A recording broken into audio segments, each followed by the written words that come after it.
Olá, estamos aqui em mais um vídeo da Escola Bíblica Dominical. Hoje estamos na última lição do trimestre, a lição de número 13, aproveitando o ensejo que é a época da Páscoa, que sempre lembremos deste que se sacrificou por nós, que morreu na cruz por nós, mas está vivo para todo sempre.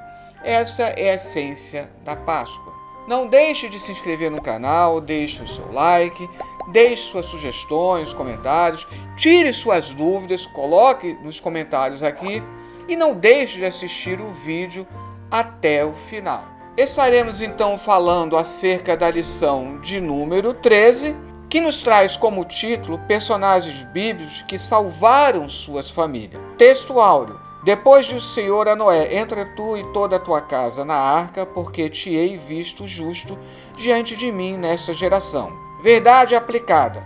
Cada discípulo de Cristo tem a responsabilidade de procurar conduzir os de sua família à salvação em Cristo, no poder do Espírito Santo. Temos aqui como textos de referência Josué 24:15, que é um versículo clássico, e Hebreus 11, versículo 7 e o versículo 31. Josué 24, porém, se vos parece mal aos vossos olhos servir ao Senhor, escolhei hoje a quem servais, se os deuses a quem serviram vossos pais, que estavam da além do rio, ou os deuses dos amorreus, em cuja terra habitais. Porém, eu e a minha casa serviremos ao Senhor. Hebreus 11:7. Pela fé, Noé, divinamente avisado das coisas que ainda se não viam, temeu e, para a salvação da sua família, preparou a arca pela qual condenou o mundo e foi feito herdeiro da justiça, que é segundo a fé. E Hebreus 11:31. Pela fé, Raabe, a meretriz, não pereceu com os incrédulos, acolhendo em paz os espias. Note que a lição ela poderia ter dado muitos exemplos. Nós temos muitos exemplos espalhados pela Bíblia. Foram escolhidos esses três. E esses três escolhidos, eles nos mostram uma progressão. Alguém que a Bíblia informa que, desde que ele é mencionado na Bíblia, ele se apresenta leal a Deus, fiel a Deus, é apresentado como alguém que nunca se desviou de Deus. Nós temos Noé, que foi encontrado por Deus justo. Então, embora não tenha notícias de que ele tenha sido desleal, em Josué mostra que a família de Abraão era idólatra. E finalmente nos dá o exemplo de alguém que estava totalmente alheio às promessas de Deus, mas que pôde encontrar o Deus de Israel. Então, aqui na introdução, Josué indaga ao povo e toma decisão pela sua família. Noé não salvou o mundo, mas construiu a arca e salvou a sua família. Raabe não salvou toda a população de Jericó, mas salvou a sua família ao crer em Deus. Todos os três exemplos falam de opção, de escolha. Deus, ele nos conclama a fazermos a melhor escolha. E aqui mostra a melhor escolha não apenas por cada um de nós individualmente, mas acima de tudo por nossas famílias. Então, tópico primeiro, Josué toma decisão pela sua família. Após Josué exercer com brilhantismo o que Deus entregou em suas mãos, como comandante militar do exército de Israel, levando o povo a entrar em Canaã, agora como líder espiritual, tendo substituído a Moisés, ele aconselha o povo a guardar os mandamentos escritos no livro da lei de Moisés, a se esforçar e responder positivamente a quem gostariam de servir. Notem as lições que nós tiramos aqui. Não há algo imposto. Josué, ele anuncia uma decisão. Aqui a lição até coloca que a decisão é pela família, mas certamente ele consultou a família e podemos dizer que essa decisão foi em família. Outro dado importante é que nada é imposto por Deus. Ele faz um convite. Nós, Josué falando, nós tomamos a nossa decisão de servir a Deus. O nosso conselho é que vocês possam fazer também essa escolha, mas ele deixa bem claro: hoje escolheis a que Deus sirvais. 1.1 Tomada de decisão pessoal. Eu, primeira pessoa do singular. Eu assumo em primeiro lugar o compromisso. Eu servirei de exemplo para os demais. Exemplo de vida não é garantia de que será seguido, mas é consciência do dever cumprido. Quando você faz a sua escolha pessoal, você automaticamente se torna um exemplo, um espelho. Nenhum sucesso alcançado suplanta a minha família nem o meu relacionamento com Deus. Aqui na revista do professor nos dá até essa observação. Josué, na qualidade de líder, sabia que poderia influenciar o povo a voltar-se para Deus. Então, depois de entrar na terra prometida, tomar posse e morar em casas permanentes e não mais em tendas que montavam e desmontavam no deserto, Josué consulta o povo acerca de quem eles querem servir. Vamos agora ao subtópico 1.2, tomada de decisão coletiva. Nós, minha família, primeira pessoa do plural, serviremos. Uma das coisas mais lindas e importantes que temos na vida é a nossa família. O ministério começa dentro de casa. Cuidar dos seus é uma obrigação. Por isso que 1 Timóteo 5,8, que está sendo mencionado aqui na lição, nos declara que aquele que não cuida dos seus, ele se torna pior do que o infiel, pior do que o descrente. Por isso que sempre batemos nessa tecla. A igreja começa em casa. Uma das coisas mais lindas e importantes que temos na vida é a nossa família. O ministério começa dentro de casa. Cuidar de seus, portanto, é uma obrigação. E governar a sua própria casa é um pré-requisito. Lá em 1 Timóteo 3, que é uma lista das qualificações para o ministério, ali mais especificamente sobre presbítero e diácono, coloca como um dos pré-requisitos ele está cuidando, administrando bem o seu lar.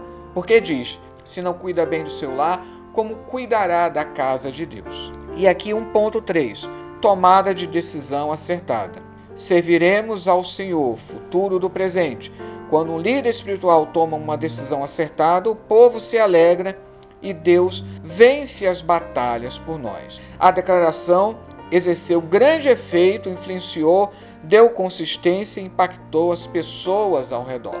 Tanto é que depois do livro de Juízes diz que enquanto viveu Josué e aquela geração imediatamente posterior, o povo de Israel manteve-se na sua fidelidade. Somente quando esquecerem das lições aprendidas através de Josué é que eles se desviaram. Fazendo então um balanço do primeiro tópico, Josué tomou a decisão acertada de servir ao Senhor juntamente com a sua família. Vamos agora ao tópico 2, que vai falar acerca de Noé e sua família ao construir a arca. Noé, a história de Noé e a arca sempre deu uma rica simbologia que foi explorada aí ao longo dos séculos, desde a época dos pais da igreja. Deus manda Noé construir a arca e dá as especificações. Deus foi o engenheiro e projetor, e Noé o executor do projeto, porque Noé achou graça aos olhos do Senhor.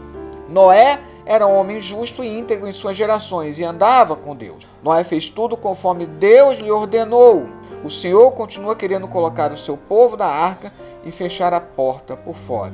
Então observem, Noé, ele não teve condições de salvar toda a humanidade. Deus não permitiu, mas Deus deixou claro que era através da preservação da sua família que ele iria reconstituir a humanidade. De tal maneira que Noé iria se tornar um segundo Adão.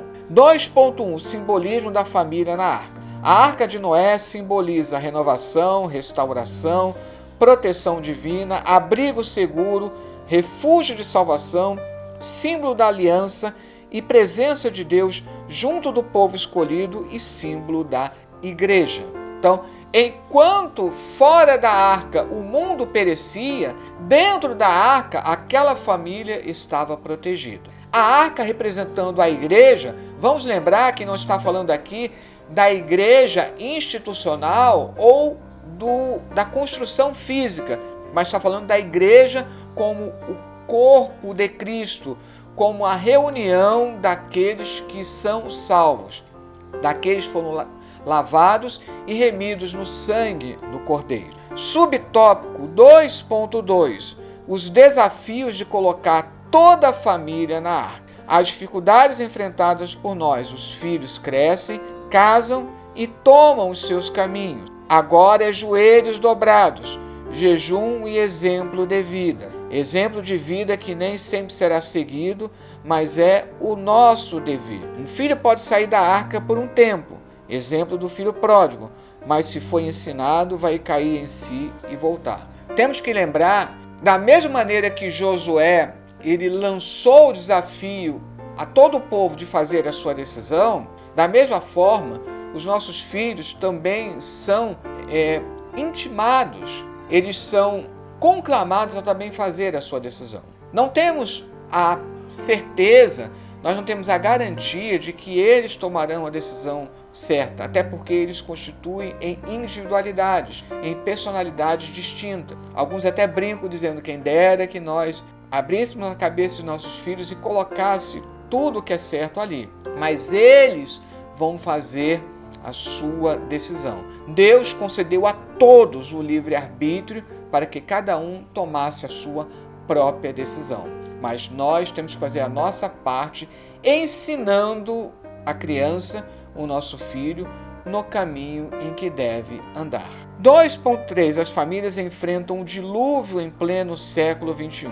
Na verdade, vamos lembrar que durante todos os séculos as famílias sempre enfrentaram problemas. Esses problemas são apenas reciclados, como agora no século XXI. Lógico que temos outros desafios. Um grande desafio é saber lidar com as mídias sociais, com a internet. Algo que há 40 anos atrás não se vislumbrava como um empecilho, como um perigo para a família. Existem vários dilúvios arrastando as famílias e levando-as à destruição. Dia após dia ficamos sabendo de famílias sucumbidas pelas águas do dilúvio. Não águas literais, mas as mazelas impostas pelo afastamento de Deus, pela falta de temor, infidelidades conjugais, divórcios de maneira equivocada, violências domésticas, entre outros. Vale salientar aqui, o mar, ele sempre foi símbolo do mistério, daquilo que desafiava o homem. Não à toa demorou-se muito para ocorrer as grandes navegações, a grande travessia do Atlântico. Embora soubesse que 500 anos antes de Colombo, os vikings já tinham chegado no Canadá. Fica a dúvida se chegaram também aqui. Mas, de qualquer maneira, o mar sempre teve esse impacto como algo até mesmo maligno. Por isso que muitas lendas, muitas mitologias antigas associavam o mar como um inimigo.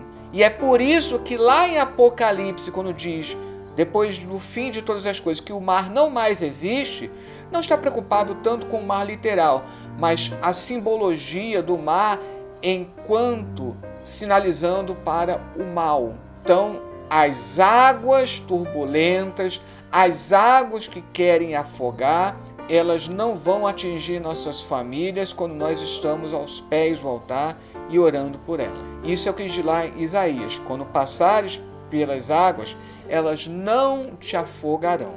Fazendo então um balanço do tópico 2, eu ensinei que Deus salvou Noé e toda a sua família da destruição.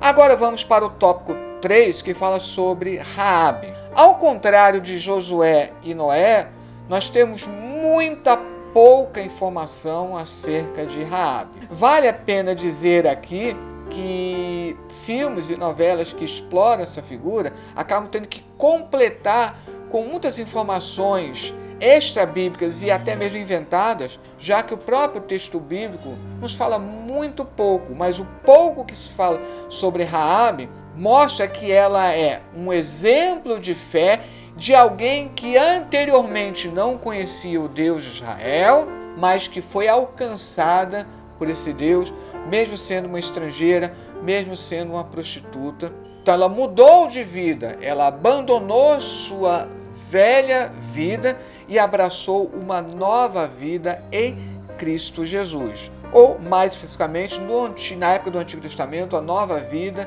com o Deus de Israel. Vale lembrar aqui que Raabe, que é mencionada lá em Jó e em Isaías, não tem nada a ver com essa figura bíblica. Ao assumir o lugar de Moisés, Josué enviou mais 2 homens secretamente para cumprir a tarefa de espiar a terra prometida com o propósito de conquistá-la. Eles foram parar na casa de uma meretriz chamada Raabe, que se ocultou e ajudou os espias a observarem Jericó. Mas numa troca, onde a sua vida seria poupada e também teria a promessa estendida em favor dos seus familiares. Isso que chama a atenção.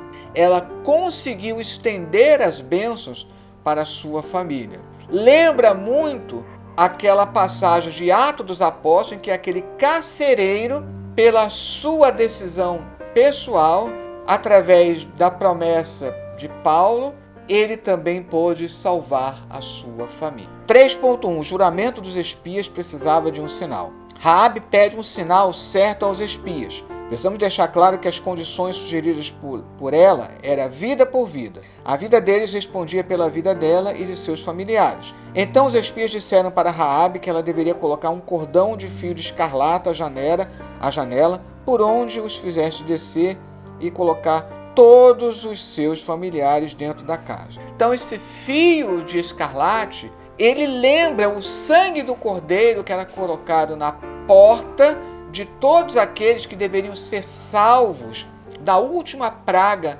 lá no Egito. E por isso que esse fio de escarlate, esse fio vermelho, pela sua cor, ele lembra o sangue de Jesus que nos lava, nos purifica e nos guarda através da salvação. 3.2. Raabe reconhece que Deus está com seu povo. Ao reconhecer que o Deus dos espias estava com eles, que havia dado aquela terra e fez secar as águas do Mar Vermelho, os seus corações desmaiaram e não tinham mais ânimo. Então Raabe declara e aceita que o Senhor, vosso Deus, é Deus em cima nos céus e embaixo na terra.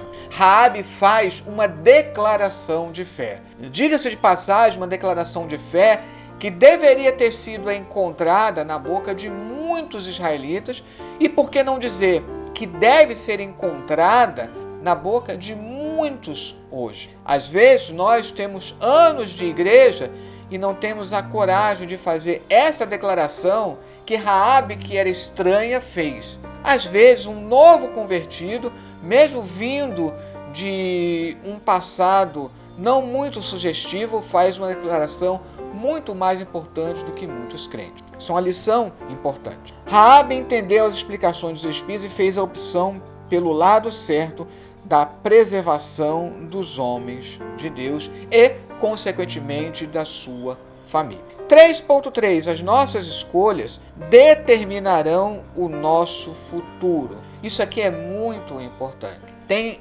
havido um debate muito grande sobre viagens no tempo. E dentro desses debates, chega-se à conclusão que, do ponto de vista da física, uma volta ao passado não é possível. Portanto, pense bem antes de tomar uma decisão, porque o seu futuro vai ser cabalmente impactado por essas decisões hoje, e depois de consumada essas decisões, você não poderá voltar ao passado. Por isso, tudo que você tem que fazer é hoje. Tome bastante cuidado com as decisões que você está tomando hoje. Por isso, Raabe faz a escolha segura, sábia e com fé, na qual contempla toda a sua família. Tem muita gente brincando com as escolhas da vida e esquecendo que haverá consequências. Deus, ele nos perdoa, mas ele permite que fiquem as consequências para lembrarmos de quão amargo é nos afastarmos de Deus. Vamos lembrar do exemplo de Davi. Natã disse a Davi: o teu pecado é perdoado, mas a espada jamais se apartará da tua casa. Por causa do pecado de um homem, Acã, Israel, ele enfrentou uma derrota. Naquela derrota, pereceram muitos israelitas. Muitas vidas foram ceifadas. E essas vidas não puderam ser recobradas. Depois, Israel tem uma nova batalha. Dessa vez, depois de tirar o anátema do seu meio, eles têm a vitória, mas aquela derrota a consequência daquela derrota ficou. Muitas vidas, infelizmente, foram perdidas. Estamos então aqui encerrando mais esse trimestre. Aproveite bem essas lições que nós tivemos durante todo o trimestre e vamos lembrar de famílias edificadas na graça do Senhor, famílias abençoadas pelo Senhor. Que Deus abençoe. Muito obrigado por ter nos acompanhado durante todo esse trimestre e aguardamos no próximo trimestre.